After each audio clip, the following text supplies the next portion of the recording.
Halo semuanya, Assalamualaikum warahmatullahi wabarakatuh.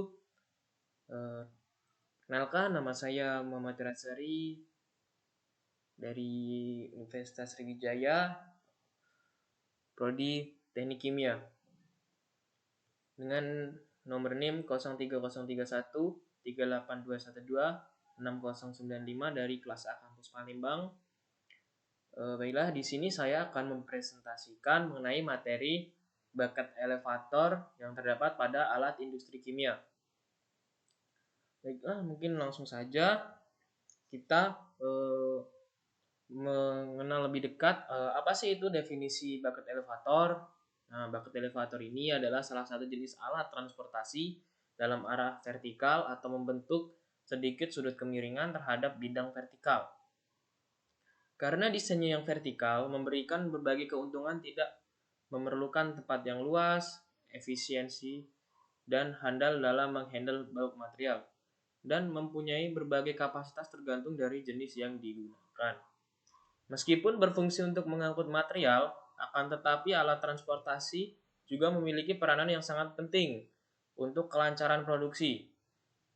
Peralatan transportasi ini memiliki banyak jenis sehingga dalam pemilihannya memerlukan pertimbangan yang sangat matang. Baiklah, berikutnya di sini ada fungsi alat.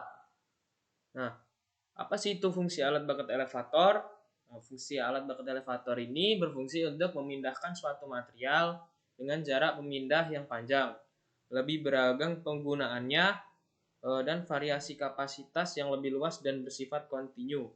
Nah, bersifat kontinu ini itu merupakan atau secara terus-menerus, atau bisa juga disebut dengan berkelanjutan.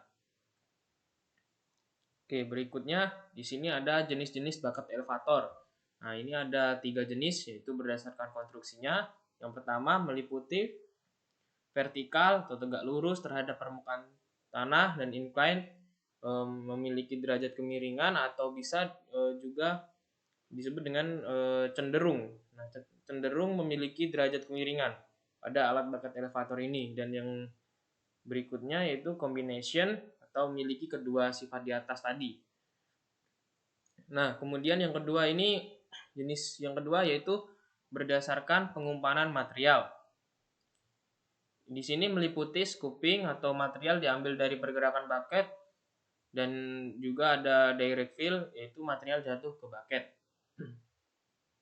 Nah, di sini ada berdasarkan penumpahan material, yaitu meliputi sentrifugal atau penumpahannya dengan gaya sentrifugal, ada gravity continuous yang dilakukan secara terus-menerus, ada direct itu ditumpahkan dan dialirkan. Nah, di sini yang disebut gaya sentrifugal tadi yaitu gaya yang selalu menjadi pusat lingkarannya, dan gaya ini memiliki fungsi untuk mengimbangi gaya sentripetal. Nah, pas itu, nah langsung saja kita ke cara kerjanya saja biar lebih mungkin lebih paham. Nah, ini ada cara kerja alat bakat elevator.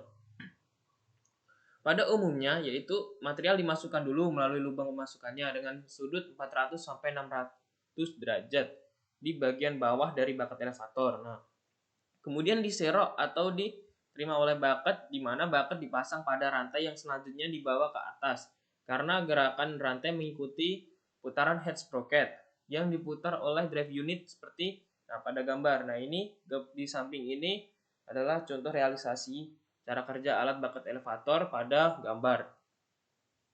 Sesampainya di atas, bucket membuang material dengan cara melempar karena gaya sentrifugal atau menumpahkan material karena gaya gravitasi, tergantung pada sistem bucket elevator yang dipasang tadi.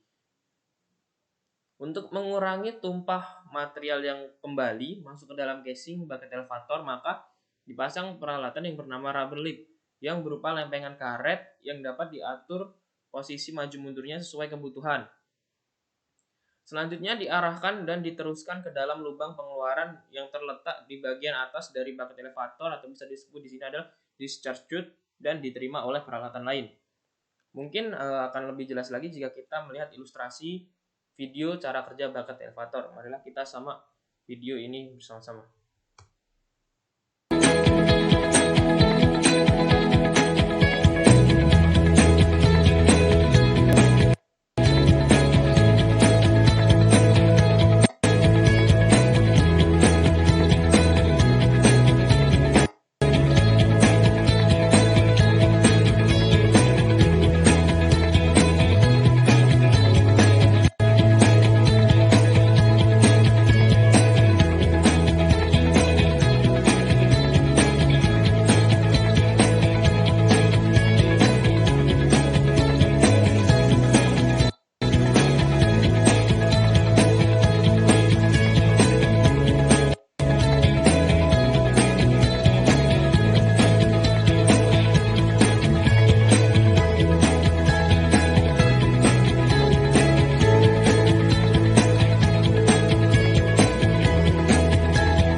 Baiklah, tadi kita sudah lihat dari ilustrasi video cara kerja alat, dan langsung saja kita di sini akan masuk ke dalam dasar pertimbangan dalam pemilihan alat. Di sini terbagi menjadi 6, yaitu yang pertama ada lokasi atau tempat kerja, ada elevasi, arah dan panjang atau jarak yang ditempuh, kemudian di sini juga ada kapasitas, ada juga kecepatan pengangkutan, jenis dan sifat dari material, dan yang terakhir adalah aspek ekonomi.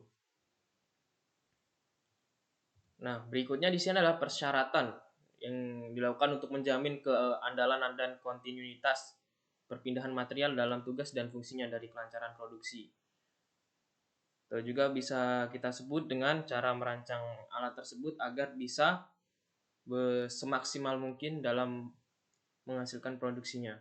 Nah, sini ada 6, yaitu secara umum syarat-syarat transportasinya diantara lain itu di sini ada yang pertama tahan awet terhadap beban tarik, tekan dan impact. Kemudian ada kemuluran yang kecil, dan yang ketiga ada fleksibel dengan mekanisme yang tinggi. Yang keempat ada relatif ringan, dan yang kelima aman dalam operasinya, dan yang terakhir yang pasti adalah ekonomis. Langsung saja kita masuk ke rumus untuk mencari volume isi bucket elevator. Nah, di sini terdapat rumus yaitu V sama dengan Q dikalikan PB per rho dikali V dikali F, di mana V ini adalah volume isi bucket dengan satuan meter kubik, dan Q ini adalah kapasitas total dengan satuan ton per jam, dan PB ini adalah pitch bucket dengan satuan meter, rho ini densitas semen yaitu ton per meter kubik, dan V ini adalah kecepatan rantai meter per sekon atau V kecil ini. Nah, yang F ini adalah faktor pengisian bucket dengan asumsi 69%.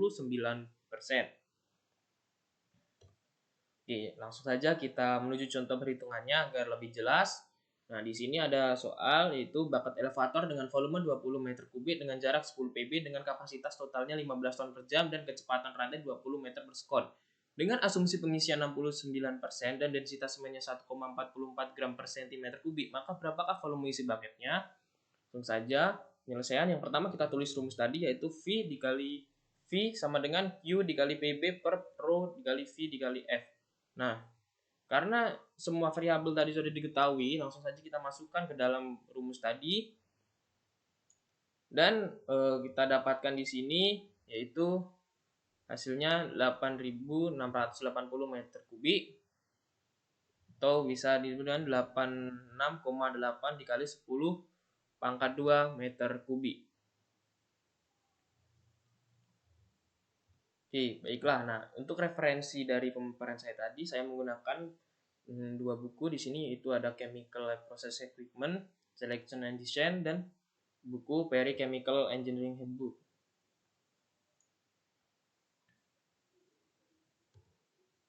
Nah, mungkin itu saja yang saya dapat sampaikan.